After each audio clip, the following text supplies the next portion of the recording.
Hey, give me a yes if you can hear me in the chat.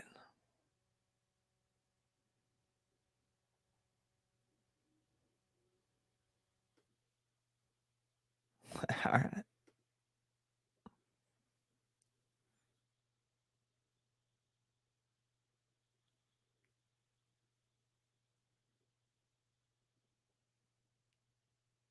All right. It sounds like everybody can hear me, but they can't hear John, which I think is hilarious.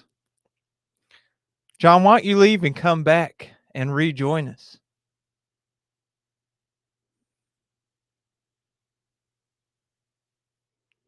Look at you. Sorry, bro.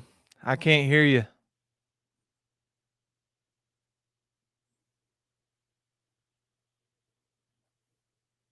Can you hear me now?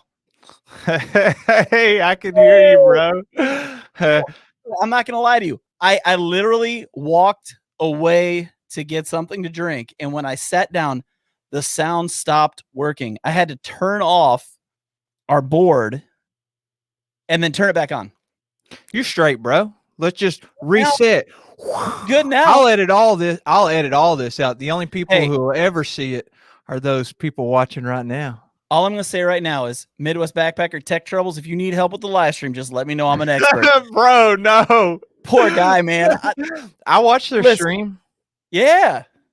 Poor Jeremy, dude, my heart goes out to you because that was rough for you. I hated that, man. For those of you who don't know, Jeremy does a live stream called Chewing the Fat. And speaking of that, I think we should go ahead and start the ticker because we'll make Jeremy the #1 beginner on our ticker tonight. Also, but before we officially get started, make sure we hit the record on our soundboard. I did. Okay, all right. I did. I'm good at that. Good. So, we're professionals here. We're professionals. We don't ever have a mistake, ever. So, long story short, Jeremy's whole thing was it just fell apart on him, and it wasn't working. And man, you could just see how frustrated he was. And we chatted about it later, and then he went back and they re-recorded it, and they were able to get everything online, which is really cool. And if you guys didn't get a chance, go check that out. Those guys hiked in like -37-degree temperature. It was ridiculous. They all had great videos. Oh, they did. All the videos are fantastic. So make sure you guys go check those out because that's pretty awesome. So anyways, let's get to the good stuff, man. Hold on. Can you, just for my editing purposes, cue the music and bring us in? Oh, you want to do an official intro? Oh, yeah. Oh, yeah. Well, all right. We'll do something like this. What's going on, everybody, and welcome to the Backpacking Podcast, where we go for numero dos on our takes tonight. How are you doing, buddy? I'm doing fantastic, man. I'm excited for a great show, very professional show. Joined by a great guest tonight. And thank everybody who is on the live stream tonight for joining us. We're just here for a good time. We got a lot of people on here right now, man. A lot of people. Somebody just commented, now it's professional. There we go. For those of you who are on the audio only podcast, audio issues for the first like 30 seconds of the podcast tonight. It actually got stuck. Like somehow our audio system got screwed up, and it's good now. Oh yeah, we're straight now. And so we fixed it, and we're back, and it's going to be awesome. And it's going to be awesome because we have an incredible guest tonight. Oh yeah. Yeah. We have the Dan Becker of Canada. That's who we have tonight. Oh yeah. Do we? He is. There's nothing funnier than a Kentuckian trying to talk like they're Canadian. Yeah. What do you know about it? I can do this all night, man. Oh, how about instead of you doing that, let's hear an actual Canadian talk. Yes. And let's bring in our good buddy Justin Hick from Justin Outdoors. What's going on, man? Hey guys, it's going well. That was a great accent, Jeremiah. You nailed it. Thanks, bro. I'll say vestibules in Canadian accent. Oh, I don't know if I can even say it in an American accent. Well, here's my question. You've had a channel for what, like a year and a half? Has it been almost 2 years? It's almost 2 years, yeah. Coming almost up this March. And you kind of you grew a lot faster than a lot of other channels do in the backpacking space. You're what, like 26,000 subs or something like that right now? I just broke 24. So 24. It's more than I thought I'd have it this time of year. This time, well, that's for sure. Yeah. It's more than double of either one of us, which I mean, you're just killing it, dude. And your videos are great. One of the things, if you for those of you who are watching, if you're not already subbed to this guy, and if you're not, then you're missing out.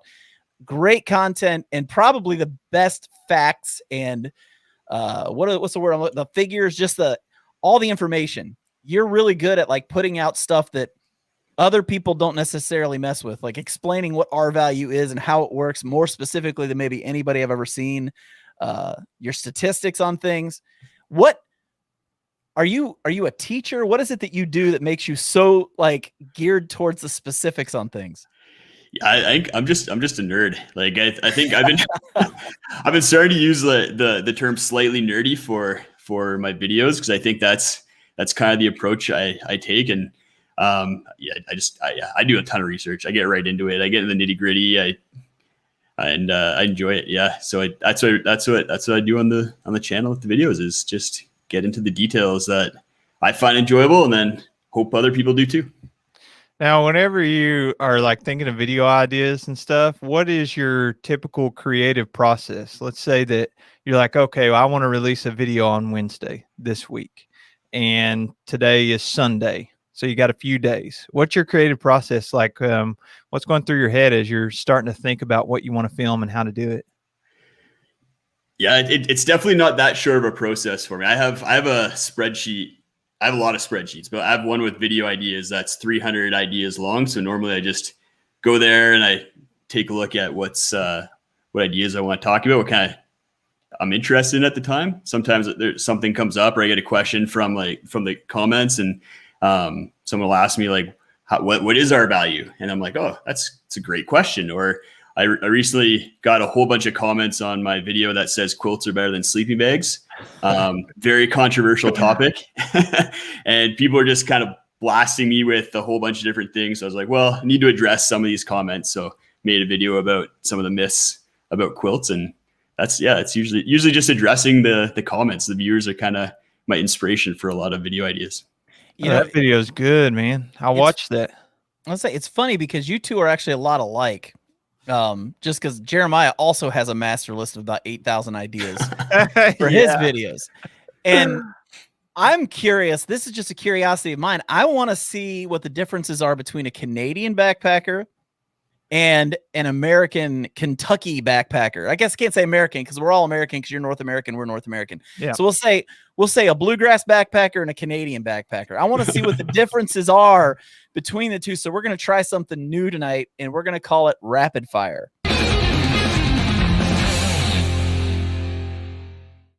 So what I'm going to do is, Jeremiah, I need you to take off your headphones because you can't hear the answers that Justin's about to give on this. So take your headphones off, turn your volume down. Yeah, I'll turn the monitor down. All right, my headphones are off. Now I can't hear anything. Okay, so here's the deal, Justin. I'm going to ask you 5 questions. 5 questions. And what I want you to do is I just want you to answer them within 2 seconds of hearing the question. So the first thing comes to your head that is your answer for each of these. I'm going to type them in. And when Jeremiah gives his answer, I want to see what the differences are in these based on the differences between a Canadian backpacker and a Kentucky backpacker. So are we good to go? So yeah, it's going to be tough. Sounds good. All right. First question. At what temperature do you consider it cold? Minus 20 Celsius. That's when you consider it cold. Yes. Wow. Wow. Okay. Next question. That was quick too. At what temperature do you consider it hot? 20 degrees Celsius. Which is what in Fahrenheit? I want to say 50, 60, 70 maybe. Okay. I'm not sure. So the negative 20 is negative 20 Celsius then? Negative 20 Celsius is like negative, I want to say -5 Fahrenheit, thereabouts. Okay. I just got to make it for us Americans who aren't too bright on the whole Celsius thing, if you know what I'm saying. So next one. We got favorite freeze-dried food on the trail. Peak Refuel chicken pesto pasta. Chicken pesto. Nice. Yeah. I've heard a lot of people like that one. Yeah, it's good. Okay, so next one. Most important piece of gear in your backpack. Sleeping pad. Ooh. Okay. And the last question, tent or hammock and why? Tent, because I can't pitch a hammock in the Alpine. Makes sense. Well, I could. There are ways, but they're not easy. All right. Let's get Jeremiah back on here, man. Let's see what he comes up with answers for this. Okay, Jeremiah, we're going to find out how much of a weenie Kentucky backpackers are. So are you ready to give these answers? I'm ready. Okay. At what temperature do you consider it cold? I would say probably like 40 degrees Fahrenheit. Okay. At what temperature do you consider it hot? Hot. Like during the daytime?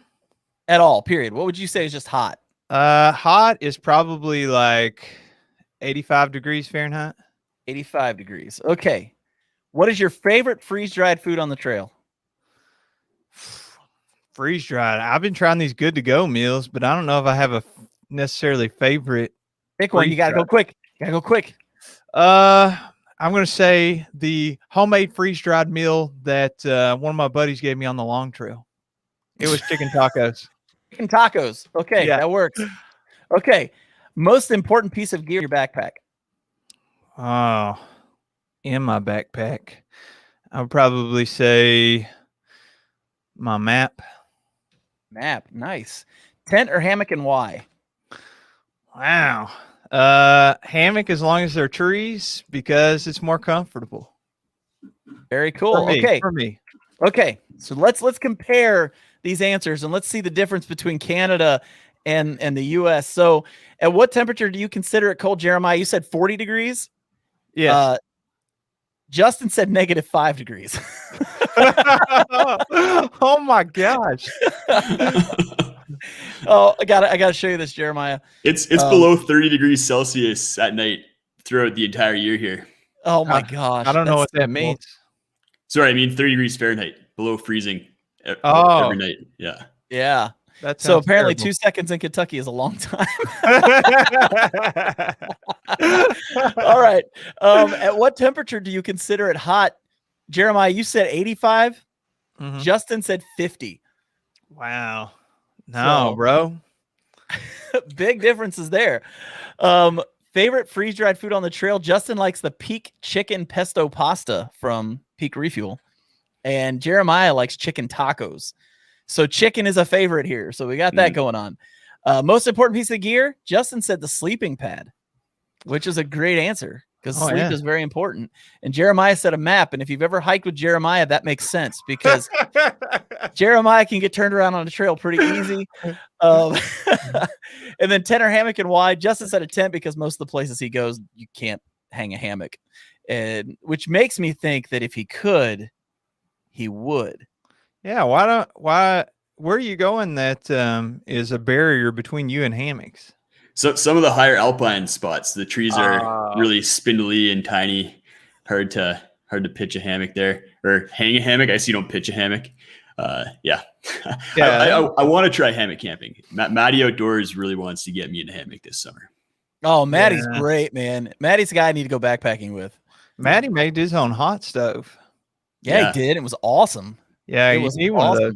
If you're gonna backpack in Canada, you got to have something like that. Like below freezing. You mean like you're okay? What part of Canada do you live in, by the way? I live in the right by the Canadian Rockies in Alberta. So it's right. It's a lot of like farmland, like where I live, and then you go an hour west, and you're in the mountains in the Canadian Rockies. Oh, that's awesome. And you never plan on moving, even though it's below freezing every night.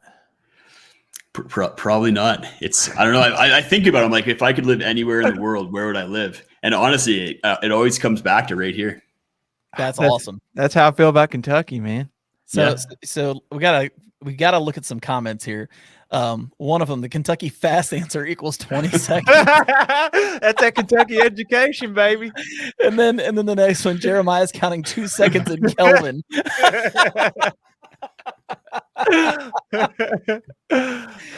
funny. Oh, that's fantastic. That's awesome.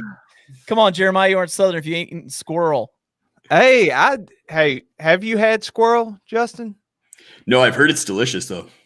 Yes, I've talked about it before. I know it probably offends some people, but squirrel hunting, very fun, and you can make all kinds of different dishes from the squirrel. Not a whole lot of meat though, so make sure you're killing plenty of them, and then you reuse the grease for gravy the next morning.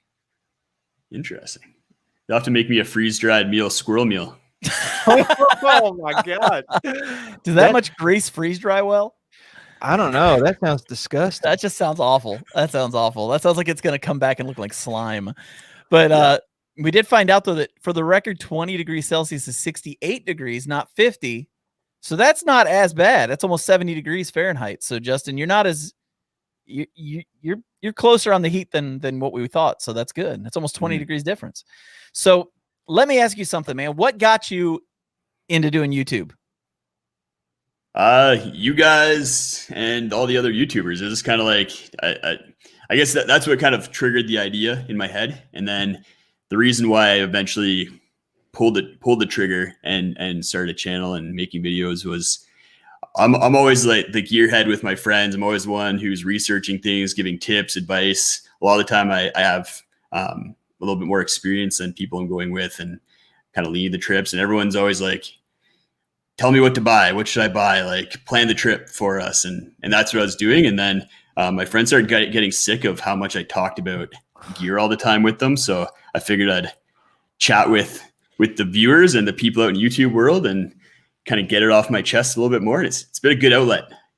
Great outlet for talking about gear. And I think I also love being comfortable in the backcountry. And I think like the more people that can be comfortable, the better they'll have, better experiences they'll have, and the more they'll be able to get out there on trips, especially as I'm getting older, not getting any younger over here. Well, the important question for me though is, why purple shorty shorts?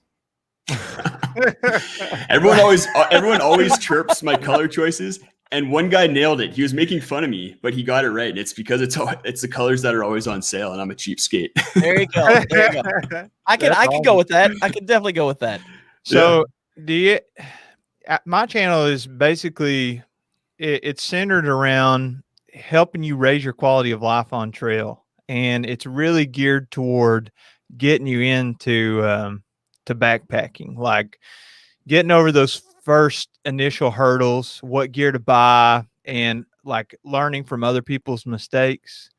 Do you ever actually take people out into the backcountry that are brand new with you? And if you do you ever get tired of taking those people? Because I've been there.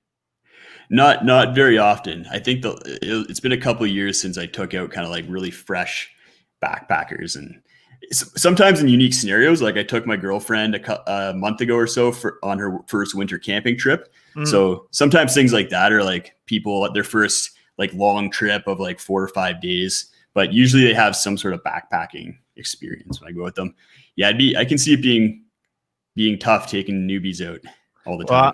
I'm going this weekend, and whenever my buddy gets off work, he's just going to meet me at my house. We're going to head out Friday through Sunday, and it's very refreshing. Like I haven't taken somebody new in a little while, and I used to do it a lot, and you kind of loan your gear and stuff, and you teach them a lot of things, but it takes a lot of time because like you have to set up their shelter and your shelter, and it's just like double the work that you normally would do. So you're losing a lot of daylight. But I went taking this weekend, and the refreshing part was he was asking me all these questions. He's like texting me, I remember he came over to the house, right? And we're about to have life group. And I was setting up a hammock in the front yard for a trip or something like that. And he was just kind of hanging out, standing around before we got started. And I was testing out some different stuff to see how it worked. And he was like, "Oh, I can't sleep all night in the hammock." And I was like, "Well, how you laying in it?" And he showed me, and I was like, "Bro, you're like a banana. And if you lay like that, it hurts your back." I was like, "Lay like this, you're kind of at an angle and you can get a flatter lay." So we're going to go this weekend. He's asking me all these questions, but I think the low is, this may not be very cold for you, but for him, 28 degrees Fahrenheit is probably pretty cold. And he texted me earlier, and he's like, "So I'm wanting to try laying in the hammock since you showed me how to do it." And I was like, "Well, I didn't show you much, but that sounds like fun. Do you have an underquilt?" And he's like, No underquilt. So I guess I loan him the bridge hammock. John and I. Oh yeah, the war bonnet. We've been working with War Bonnet, and they sent us a bridge hammock, and you can just throw a pad in there. So there's more than one way to skin a cat. Or a squirrel. Or a squirrel. There you go. You can skin a squirrel. You cut around its midsection. Two people, they just peel it's like taking off a shirt. And just like that, everybody is throwing up in the live chat. It's very similar to a grouse, actually. So I do need to say something. Everybody's been asking what I'm drinking. This is called Ale 8. It's a Kentucky soda. It's diet. I'm on the keto diet. Can't drink alcohol, guys, or I won't lose weight. And I've been very fat for a long time. Actually, I was showing Jeremiah, the shirt is like stupid baggy on me now. So like I've lost almost 50 pounds. But I got like another like 80 or something to go. So I got to look as good as Justin. Justin's kind of like the supermodel of the YouTube backpacking guys. Like all the ladies are like wooing. Yeah, it's the purple shorts and the multicolored shirts. And everybody, all the ladies are just wooing over Justin. They're watching him online. So somebody said earlier that Justin was like the. Did you see that in the comments? What did they say?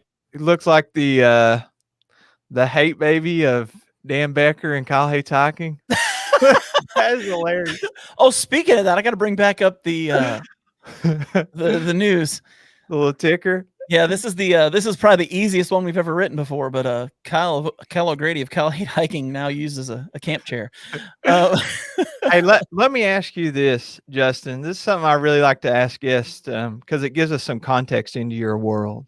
Mm-hmm. So take us through your first backpacking experience and really what got you hooked into the whole outdoor backpacking realm.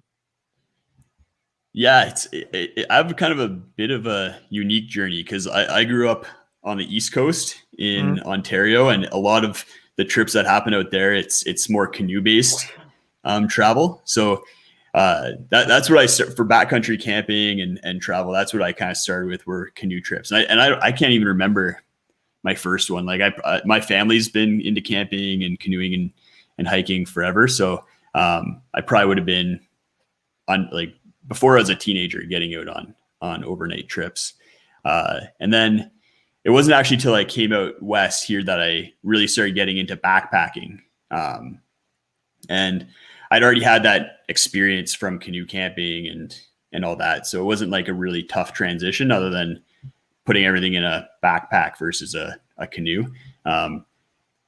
Yeah, I think the big difficulty was just cutting my weight down, because in a canoe you can have 60 pounds of gear, no problem. Mm-hmm. Then you come out here, you try and stuff 60 pounds into a backpack and carry that up a mountain, and it's a different story. Did you ever do the whole thing where you had to carry the canoe, like what's it called, portage, something like that? Portaging. Yeah, that's a French kind of way to say it, I guess. Yeah, you did that. Yeah, I went. My biggest trip was a 30-day trip in Northern Ontario, and I think the longest portage was a 5 kilometer portage through the bush. So what you just canoe across rivers and lakes, and then you get to land, and you already have the like a detail of where you're going and like the map and where you're supposed to stop and carry the canoe. Exactly. Yep. For the most part, where I was going, some people, like, you get some guys like Jim Baird.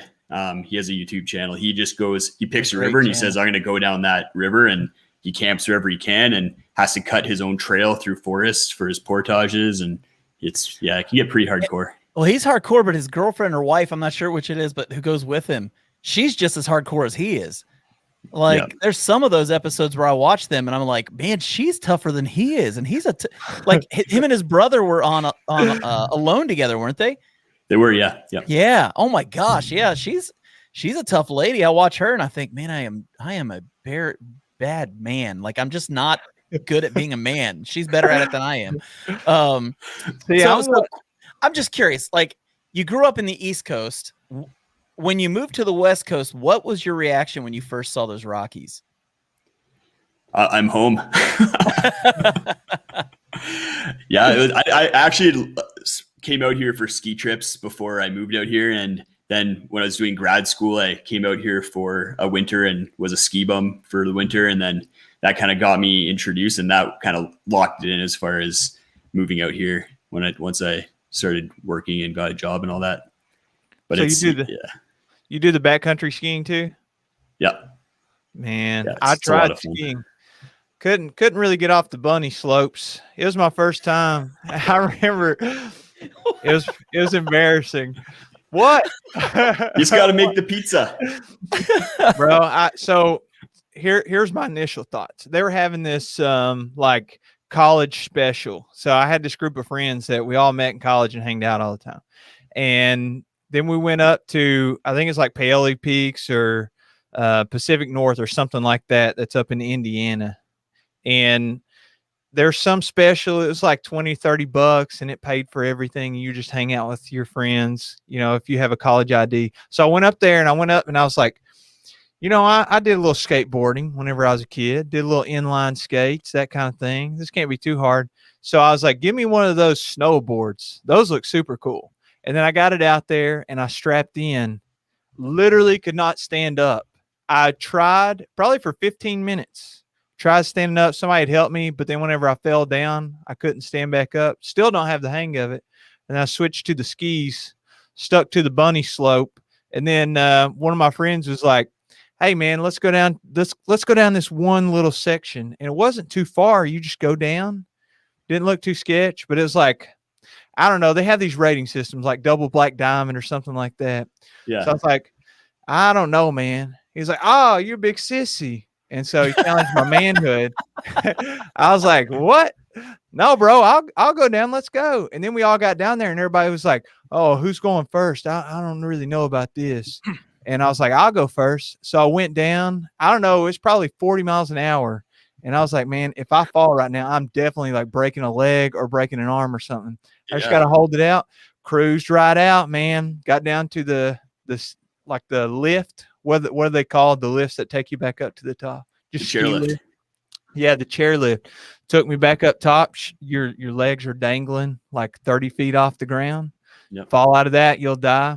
So needless to say, after that, I retired the skis. I haven't been since, but I saw Josh Ebersole.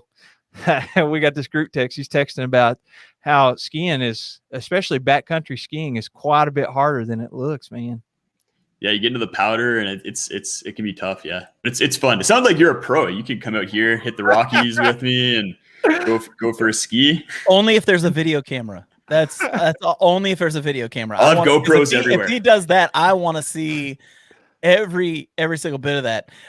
Justin, somebody want to let you know they live in Montana and your reviews are the best for them. You backpack in the same conditions they do. Thank you for all your reviews. You definitely got me thinking about mountain gear.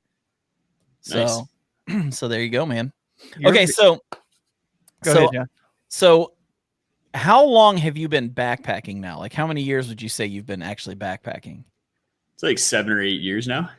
7 or 8 years. Jeremiah, how long have you been backpacking?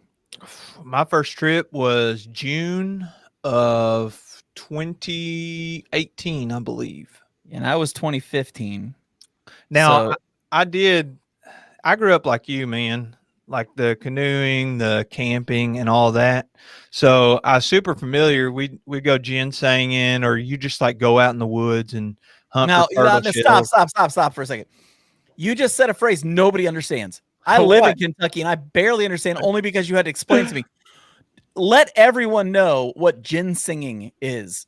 What do you think it is, Justin? You get some tea and See? He's on the right. Nobody knows what this is, Jeremiah. You have to explain this. Ginseng hunting. It's like mushroom hunting. You're looking for a specific plant that you know what it looks like. I'm terrible at it. When I say that we would go, I meant that I would go with my dad or go with my uncle. So you basically got somebody leading you around, and there's a plant called ginseng, and your job is to look for the pattern that those leaves make. And if it's in, like, depending on what part of the season, it's going to have berries, and it's got a certain look to it. So once you find it, it can be multiple prongs, like 1 prong, 2 prong, 3 prongs, so on. And basically these birds come and eat the berries, and then they're flying around, they poop, and then it grows ginseng, and it's seasonal. So it'll grow back out. Well, you never told me this part before. So these are poop plants. Poop berries. So don't. No, wait. What time is it? It is 9 o'clock. Jeremy LaCroix said, when would poop first come up in this? And he said, what's the over under on 9:05? And it's way back in the comments, or I'd bring it up. Jeremiah, I would say it's the under, because you just talked about poop for the first time. And so it did come up, and I'm sorry, Justin, but this is what happens. It's probably my first favorite topic. Really? Yeah. Really? It always comes up. I poop, and like what helps you poop, what changes your poop. There's a lot. Like, I feel like backpacking, poop's an important thing to pay attention to. Yeah. Do you want to go out into the woods and look for poop plants now? I don't even. I still don't really know what it is. Wait, hold on. Poop plants. That's what they are. No, you collect the roots, and then you sell the root. So, like, we got these things. I don't know if they have them in Canada. They're called flea markets. Do y'all have flea markets up there? Okay. I thought that was a Canadian term, honestly. Oh, I don't know. I think they have them everywhere, like in some third world countries or things like that. Maybe not third world countries, but they're called bazaars. Canada, third world country. Oh, no. So you go and you find the ginseng, and you see the leaves, and then you dig up the root, and then you take the roots, take them home, let them dry out, and then you take them to like the flea market or in a herb store or whatever, whoever will buy them, and you sell them. And during good times, you can make like $800 a pound. So now you have to be careful though. So like when I'm backpacking, depending on where you're at, you have to get a permit for it. So even though you may spot it and you want to dig it up, like you'll just take your knife and dig up the root, then completely illegal. And if you get caught doing that, it's like major fine. So, but it is fun to do if you're in an area and you're like just strutting along backpacking, you're a little bored, you can start looking for those leaves and try to spot the ginseng and get better at it. It's really fun.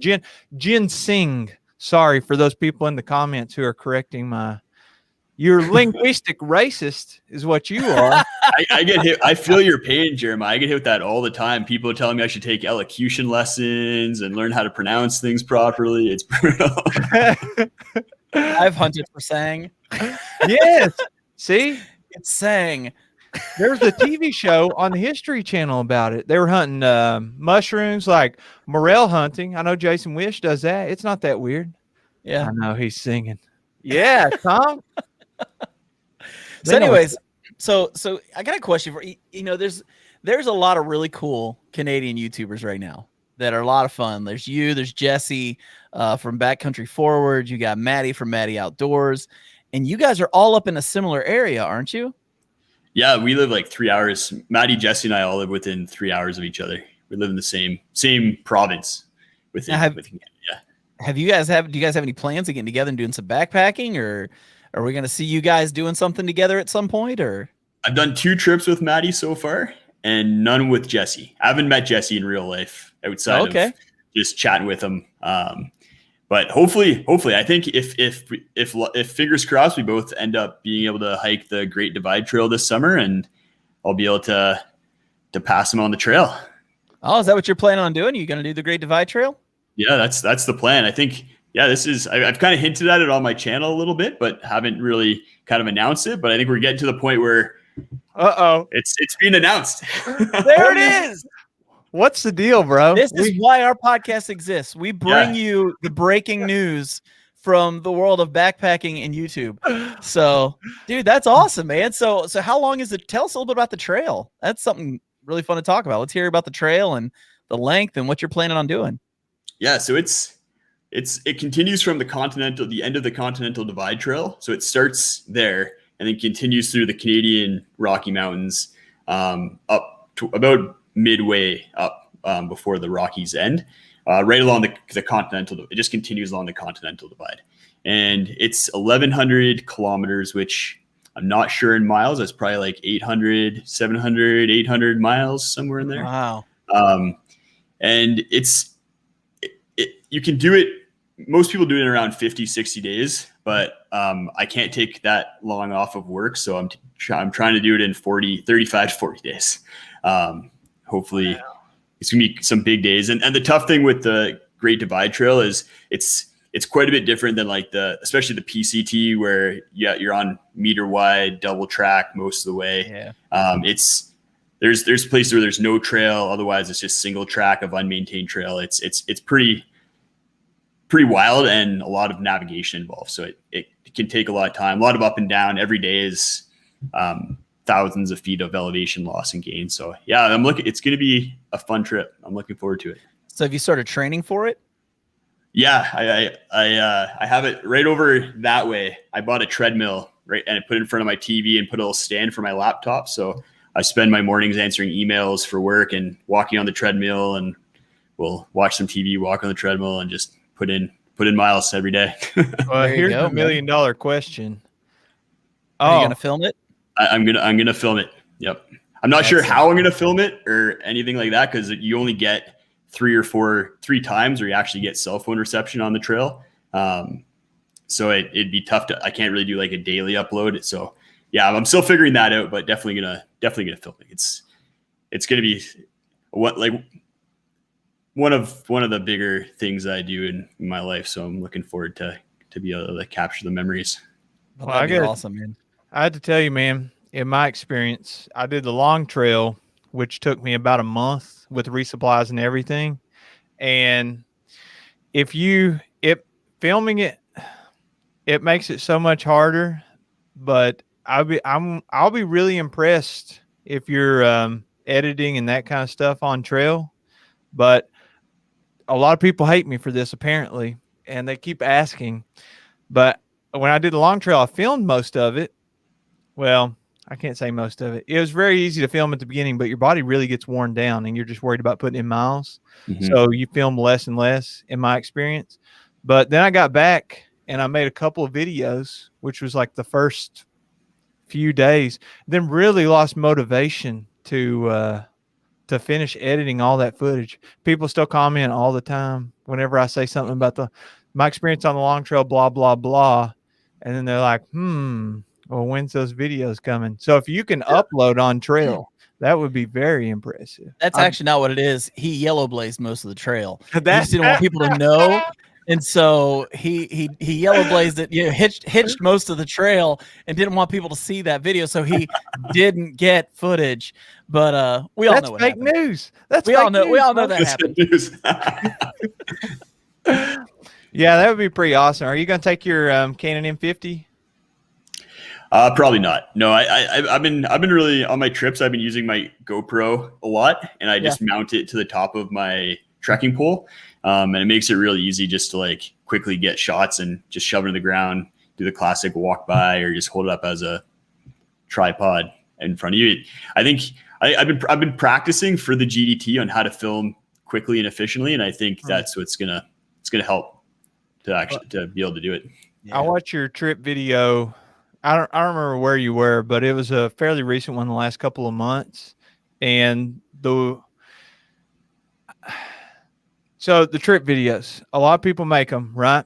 And for me, they just don't get a ton of engagement. Now, if your channel is like centered around that kind of thing, like we had Syntax 77 on here, and he'll make an hour trip video, and it's awesome. That's his thing. But for me, it's not. So the way you do the the way you shoot, what you were just talking about, and giving advice and that kind of stuff in there, that's top notch, bro. That's I'm trying to do something similar to that. And I think it's it also helps move things along, you know, on the trip videos.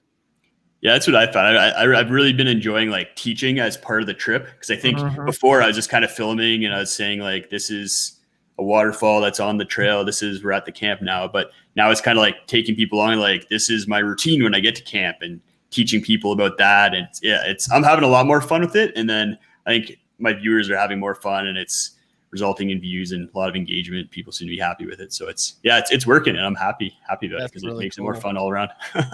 That's really cool. So Just Walking wants to know, does the GDT go through towns every couple of days, or is it more dispersed? It's about every 6 to 8 days that you're going through a town. So you're carrying a lot of food. You're carrying a lot of weight. Yeah. Wow. And it's in a Ursack, because you have to be bear wary the whole time as well. Yeah. So you're not doing a bear canister, you're doing an Ursack. Yeah. Okay, yeah. There's no requirement for a bear canister up here, and the Ursacks is so much lighter and easier. So let me ask you this: what kind of pack weight do you think you're going to have on that trail? I'm down to. I actually just kind of finished up putting my pack.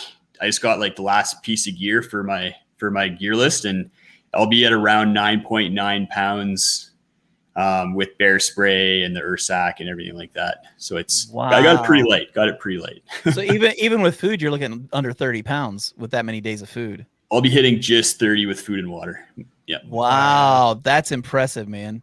That is awesome. That's really impressive. What's your sleep setup for that whole trip? Yeah, it's going to be, so I'm going to be using the regular wide X Lite. And then I got like the crazy light Unlighten equipment, 7 denier, inner and outer, 950 power fill down quilt to go over top of that. And then I'll be bringing the Trekology, a hike enter pillow for that trip probably. And what about your shelter? I just got the Ultiplex in the mail today. Wow. So that's what I'm going to be going with. That's awesome, dude. Nice. Yeah. I'm super excited for you. Now on that food, so are you planning on mailing yourself stuff, or dehydrating or freeze drying your own stuff? Are you planning on doing a mixture in town, or how's that work? So the towns are super small, and you can't really resupply in town. So everything has to be either sent or brought to you. So I'll be doing mailboxes. I haven't figured out what the food is going to look like. My girlfriend's a dietitian, so she's going to probably help me put together a little bit of a food plan and make sure I'm going to be healthy and out there. And then, mailboxes, and then she'll probably bring me about the halfway point. She's going to come meet me. It's time right at halfway. I hit a town on my birthday, and she's going to be able to come and visit me and be able to hang out and go grab a hotel room, and I'll be able to have a shower and. Let's make a prediction. What's the prediction we're wanting to make here? I'm wanting to know what food do you think that is going to be packed in there that you're going to be sick and tired of by the time you get done? Tortillas. Yeah. I get sick of tortillas already after midway through the summer. So I by the end, I'm just gonna be sick of them for sure. Yeah. Okay, so you mentioned that your girlfriend's a dietitian. Now, what is it you do for a living? Because I feel like it's something in the science industry. I'm an environmental consultant on the biologist side of things. So I do environmental assessments. I'll go and map a wetland, do like habitat health assessments for birds and amphibians and that kind of thing. So you and your wife are both statistics people. I don't like girlfriend. statistics. You don't like statistics. I don't know. I avoid them. I just go out and I'm like, yeah, that's three plants. That's it. And what does she think about this big trip? Because that was the hardest part for my month being away, was like not being able to see my family and wife. Yeah, it's gonna be tough being away from her for sure. And I think she was actually looking at coming on it with me, but wasn't able to get the time off work. So hopefully we can make a couple of the town visits work, and then maybe we'll see if she's able to join me for a section of the hike as well. So we'll see what happens. But yeah, it'll be tough. It's 40 days is a long time to be away from home.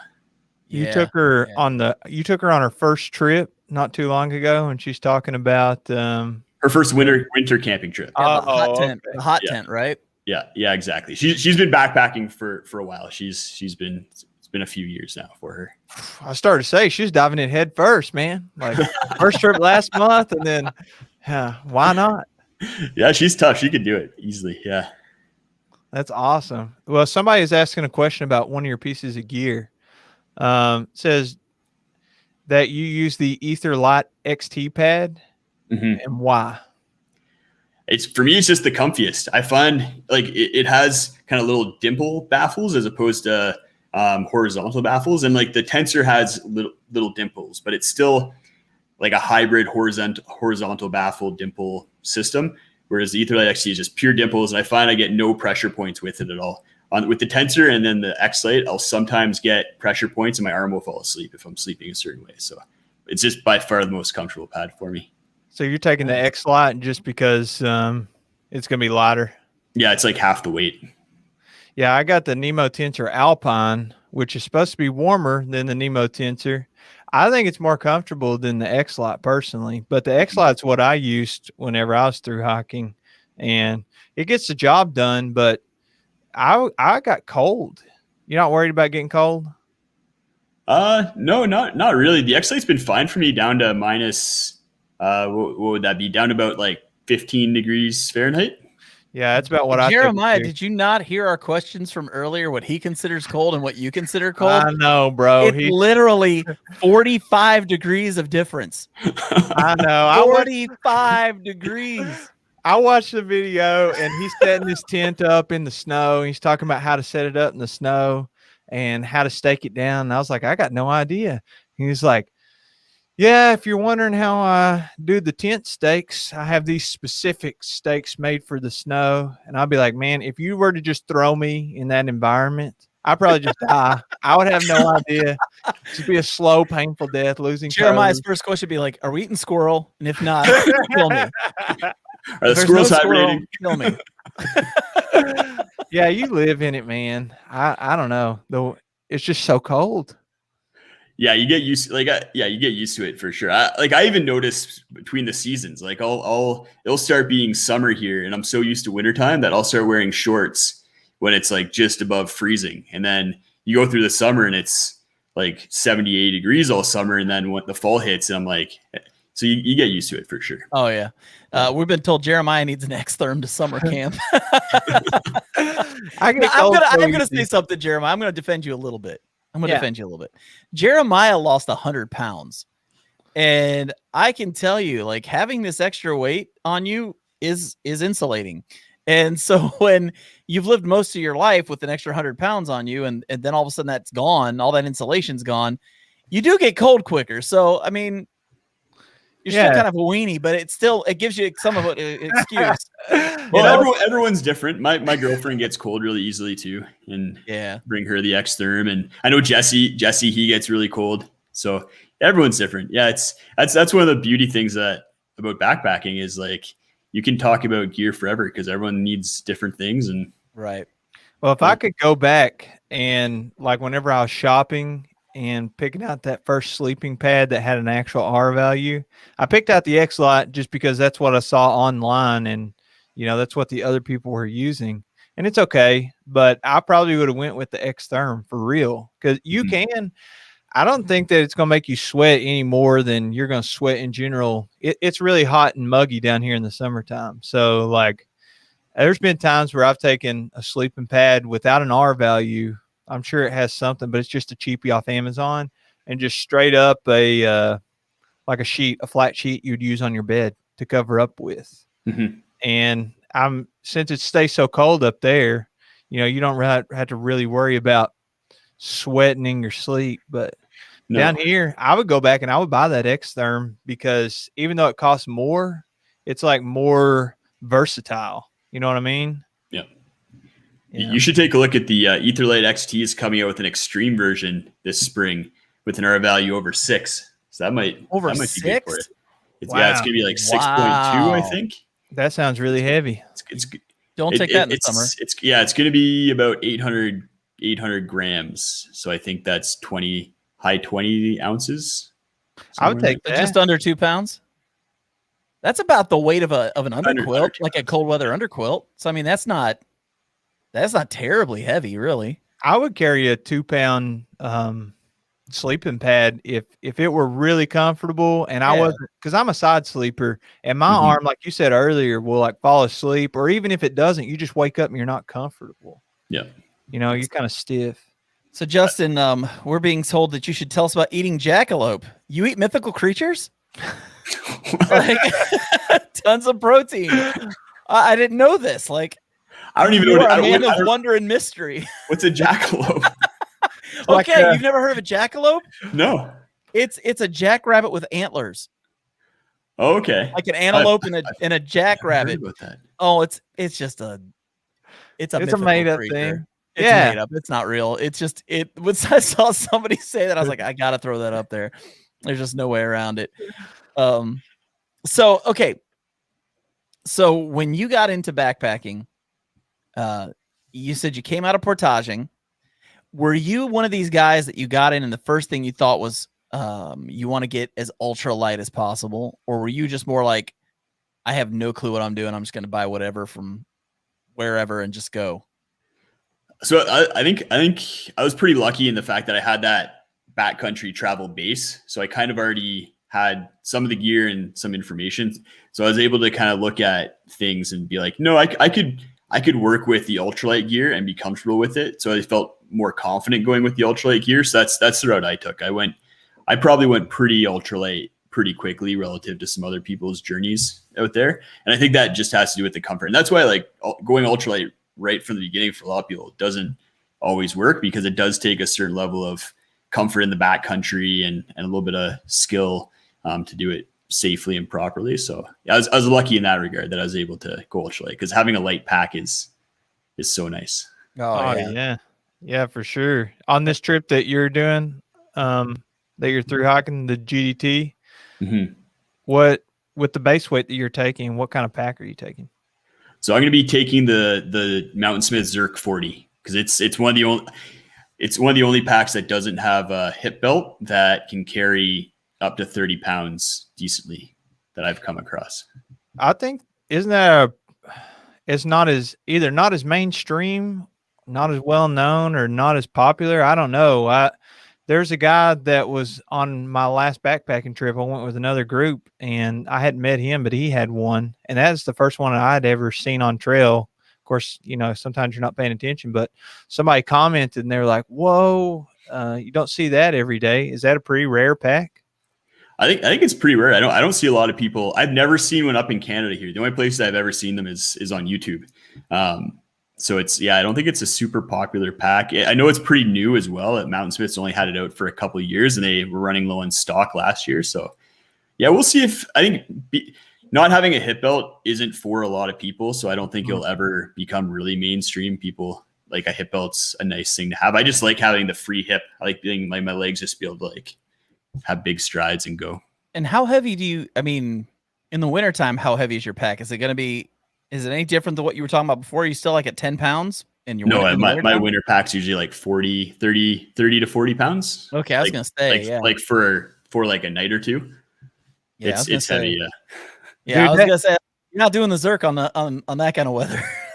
No, dude, that pack that you have that has the water bottle holders that are like right here behind, that's even better than the angle pockets that my Osprey have.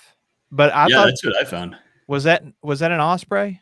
No, it was that was the REI Flash 55 because I had a Gregory one that had the angled pockets, but every time I bent over a little bit or went to scramble something, my water bottle would fall out unless I had like a latch for it.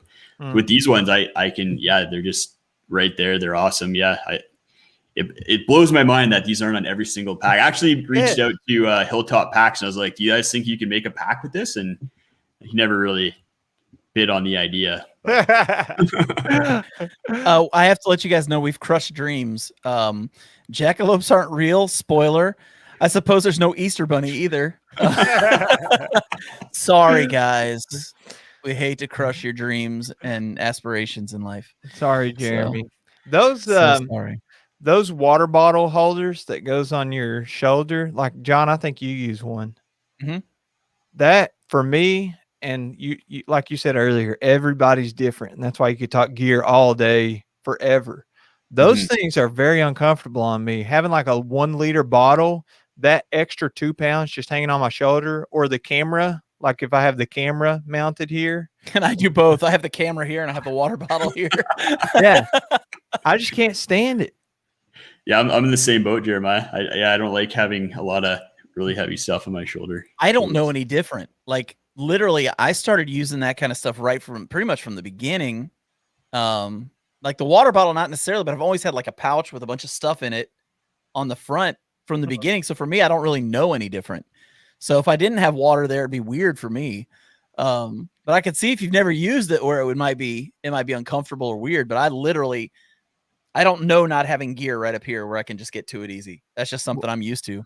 It's super convenient, but I'm really searching now for a place. If I don't want to do a fanny pack and I don't like the clip, I know I'm being a diva here. And if I don't like the clip, and if my hip belt pockets, like I have one backpack that my Canon M50 with that Pancake 22 mil prime lens, with that on it, it fits in the hip belt. And the chicken tramper bag that I've been using, and it's my favorite right now, it has the hip belt, but no fanny pack. And if I don't want to use a fanny pack and I don't want the clip and I don't have hip belt pockets, what am I supposed to do with that Canon M50? I don't know. Get a GoPro. Just hang it around your neck. Just use a camera strap and hang it around your neck. It's no big deal. Well, I am actually. That sounds awful, John. Terrible. People do.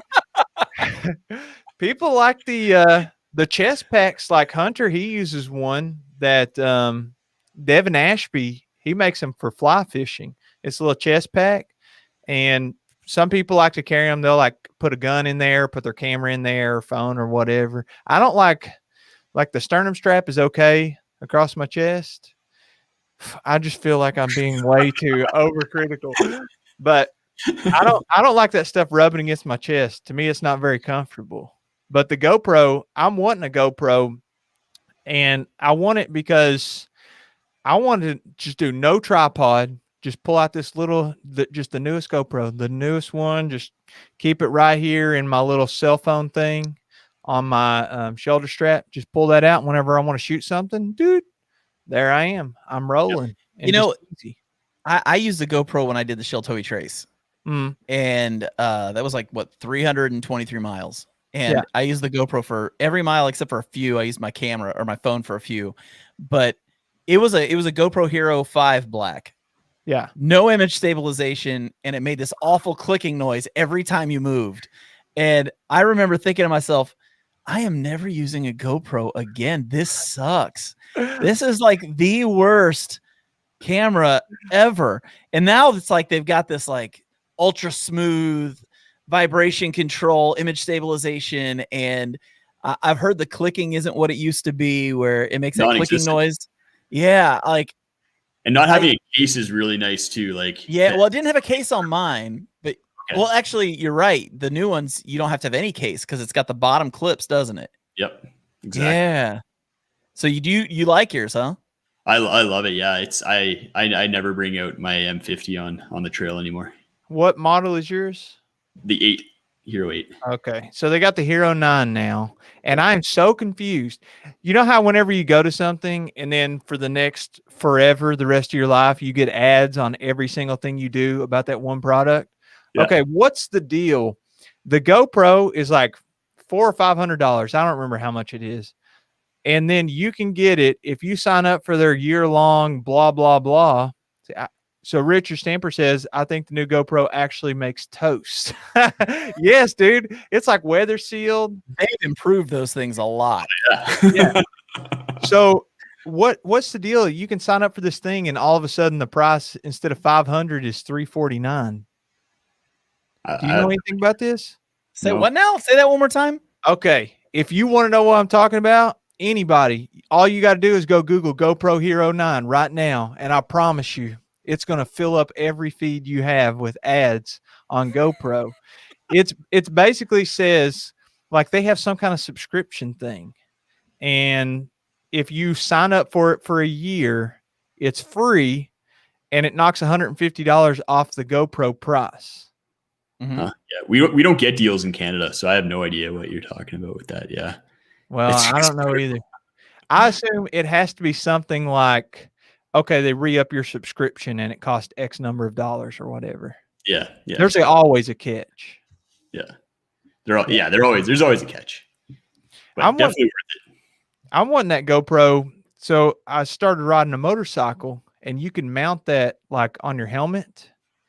And then, if whatever, for some reason, I like to watch these videos of bad drivers and like the instant karma. Have you seen the instant karma? Like somebody is reckless driving in front of you or brake checks you, and then a police officer just zooms in and pulls them over.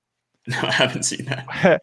Whenever I want to just waste time and just melt my brain, for some reason, I like to watch these videos. Complete waste of time, just garbage. And I watch Dan Becker videos. I love it. I love you, Dan Becker. That's a burn. So I think that maybe I can capture some of those moments with the GoPro. That's my hope.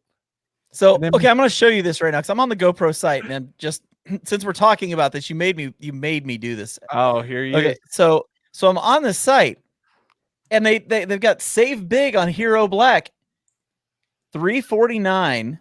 Yeah, for it. Can you zoom in on that? Bundle it with a bunch of other stuff. It's only $399. Can you zoom in there? Yeah. Yeah, with a 1-year subscription to GoPro, and then there's a little. Well, it also comes with a magnetic swivel strip, a spare battery, a floating hand grip, 32 gigabyte card, and a camera case. And all that sounds great, but what's the catch? That's what I want to know. Has to do something with the subscription. Everything's subscription based now.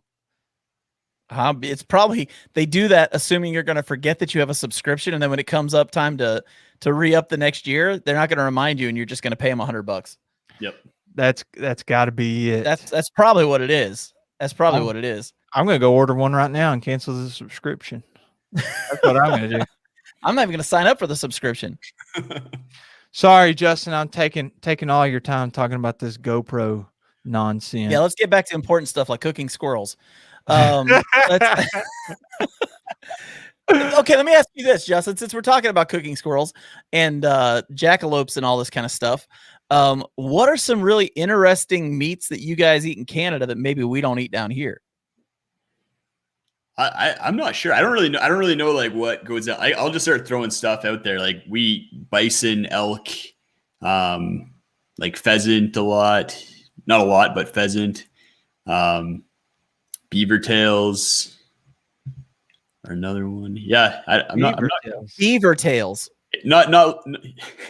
Talk Beaver Tails with me for a second here. Tell me about these beaver tails. They're more of a pastry, actually, not chopped off tails from a beaver. Oh, okay. I was like, how do you turn beaver tails into pastry? A little Really? they're a deep fried pastry you cover with cinnamon and lemon and sugar, and yeah, it looks like a beaver tail kind of.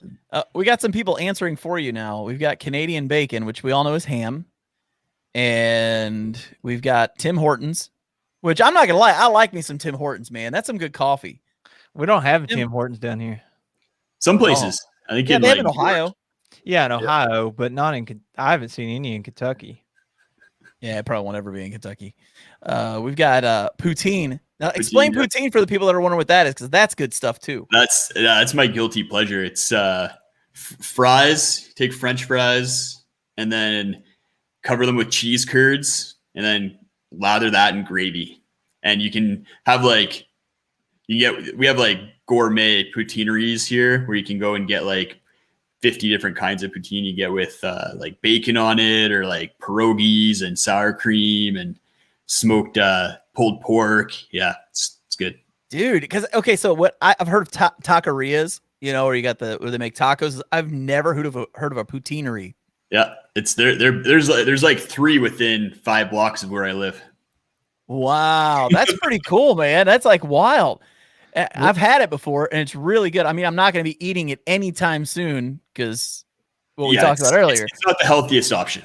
No, but man, is it good. What was the first ingredient that you listed for the poutine? French fries. French fries, and then cheese curds, and then gravy. Yeah. That's like the classic poutine. And your significant other is a nutritionist. That's ironic, man.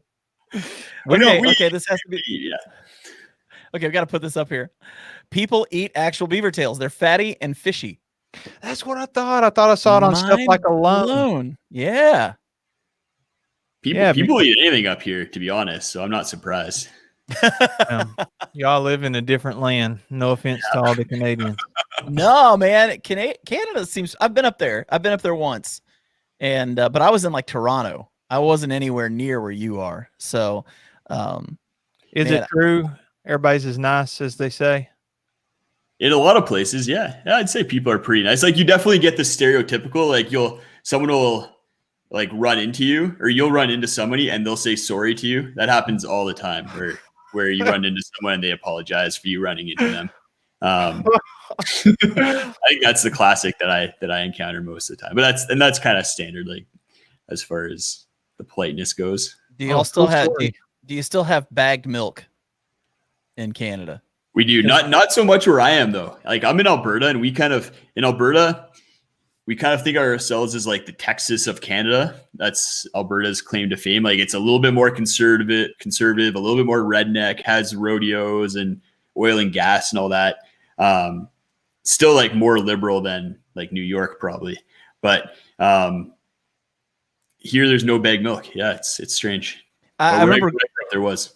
That was the weirdest thing I ever experienced when I was in Toronto. Was they give you a bag of milk and then you pour that into a pitcher and then you keep the pitcher in your fridge, and that's how they were drinking milk. We had special like milk bag holders that you'd put the bag into the milk bag holder and then you pour it from that, and you have to buy like a special milk bag slicer, and yeah, it's a whole operation just to get milk. It just sounds like a way for the milk industry to make more money. That's what it sounds like to me. Just give them a carton, folks. Just a carton is all you need. You don't have to go out and buy milk bag holders and milk bag cutters. They're just trying to steal your money, Justin. That's all that is. Hey, maybe they're environmentally friendly. Maybe the way that they do it is more sustainable than me trying to recycle these milk jugs. It's 5 times the plastic. Because you have the bag, you have a pitcher, you have a cutter, come on, man. Financial scheme, dude. Don't fall for it. I'm glad you're not over there anymore. I mean, Alberta, the land of the free. That's right. Well, hey, man, I just realized this. We are an hour and 8 minutes in, and Jeremiah does have to teach high school kids tomorrow. Yeah, we're off work today because of flooding. So I actually had to get up tomorrow. Yeah. Oh, and look at this. Here we go. Gimmick for sure. Milk baggers. Yes. All day. The milk supply is run by the Canadian government. Guys, we have uncovered a conspiracy tonight here on the live stream. It's for real, people. It's for real. We have totally outed the Canadian government when it comes to milk. It's that milk monopoly, the milk mafia. That's right. And you guys must be like Texas because you refuse the bags. So you are the Texas of Canada. I hope that somebody is walking along the trail right now, listening to this and just laughing. I hope so laughing too. aloud too. And then somebody's passing them like, what is that person laughing at? It's just milk. We're just laughing about milk. Sorry, the Canadian government has taken over the milk producing of Canada. It's terrible. Want to throw something up on the screen real quick. Canoe Hound Adventures said, great show, fellas. See you guys in a couple weeks. We're actually going to be on his live stream in a couple weeks. So just saying that real quick. If you guys don't know who Canoe Hound Adventures is, go find him, subscribe to him, and be watching in a couple weeks because we're going to be on his, which should be interesting. That'd be super fun. And this was super fun too. Before we get off here, Justin, wait, what's it say? It says Canadian milk is so nice it doesn't cause lacrosse intolerance. Lacrosse. I think they meant lactose and maybe the auto spell like with them a little bit. Lacrosse is our national sport, so I don't know. Maybe that's why. True. That's true. Yeah. What if it's intentional? Yeah, exactly. I don't know, man. I don't know. You know, I was by the milk lobby. lacrosse is fairly popular here in the U.S., but not super popular where I live. Autocorrect, okay. It is autocorrect. I was just watching my first game ever the night before last at a hotel. I was like, I could get into this. These guys really hit each other. I play football. Yeah, American rules football, not that soccer stuff. No offense, soccer people. It's football. Oh, football. See. Football. Oh, here's a good question. I thought curling was the national sport. So I thought lacrosse was the national sport. Hockey was hockey's a big one. And, curling was the pastime. Yeah. Okay. I know in America or here in the US, it's baseball is America's pastime, but football is America's passion. That's one of the big things you hear a lot from people down here. So, well, anyways, man, we keep cutting you off. We need to let you tell everybody, like, how do they find you? How do they keep up with you? Like, share all your social media, all that stuff. Tell us how people can find you. Yeah, the number one way is just search Justin Outdoors on YouTube or Best Camp Pillow. Either one will get you to my channel, or you can check me out. I'm very bad with the other social medias, but Instagram, Facebook, Justin Outdoors as well. Just that's the name for everything. That's awesome. That's awesome, man. Well, thank you for being on. This has been great. Yeah, it's been a blast. I've been looking forward to this. I watch you guys all the time, so it's been nice to get on, chat with you guys, and experience it firsthand. And the John and Jeremiah energy and charisma. It's been great. Thanks, guys. Well, I'm hoping. I know last year there was a bunch of us that were going to go down to Utah, and we were going to go backpacking together. And obviously that got blown up by Corona. And we were talking earlier. We want to still do that, but we got to get Canada to let you leave the country. Yep. I might be able to fly there. I think I can get to the U.S. if I fly. I just can't drive there. I can't cross the border that way. That makes sense. We'll have to go somewhere that you don't have to mandatory quarantine for 2 weeks to backpack. I think that'd be everywhere. Yeah. Yeah. Nobody wants to take a month for a 4-day backpacking trip. Yeah. Exactly. So, well, thanks a lot, man. Thanks for being on tonight. It has been awesome. And we're going to have you back on if that's cool. Like if you're down with doing it again, we'd love to have you back. Anytime. This has been great. Awesome, man. Well, we'll check you later, bro. All right. Talk to you guys later. See ya. Always fun. I hope he's hanging out in the green room for a little bit because I don't want him to leave yet. I don't want to talk to him after we're done here. But yeah, and we got an official announcement. There's something about the show where you get some secret info in there. Secret info, and we ruin children's lives apparently because there was a child that was watching that's 5 years old and found out the thing about the Easter Bunny. I'm not going to say it again because I don't want to compound the issue. That was Jeremy's fault. I'll blame that on almost. Midwest Backpacker. It's Midwest Backpacker's fault. So there you go. We're gonna blame him for everything right now. That's why we had the glitch at the beginning of the show tonight. It was because of Midwest Backpacker, and Everybody just- knowing that the Jackalope and the Easter Bunny, that we're blaming it all on him. We're just kidding. We love you, man. And it's funny we're saying got a this because great he's on the bottom of the screen right now. Oh, Well, man, I had a blast again tonight. Did you have a good time? yes, dude. It was fun as always. And we got another one coming this Monday. Now, just a reminder, pretty soon, these will only be on the Backpacking Podcast YouTube channel. So if you haven't checked that out yet, or if you want to watch replays, that is the best place to do it. Also, as soon as we get off here, just go over and subscribe now. Like, go ahead and just subscribe. Just do it. Like, I don't know what you're waiting for. Like, why are you waiting? Free. Matter of It's fact, free. why are you even listening to us right now? Go do it right now. We're just doing a bunch of fluff talk anyways right now. So get over there and check out the Backpacking Podcast site. All of our online audio podcasts are also there on video. So check those out. Definitely check those out. Have we told anybody who's coming on next week?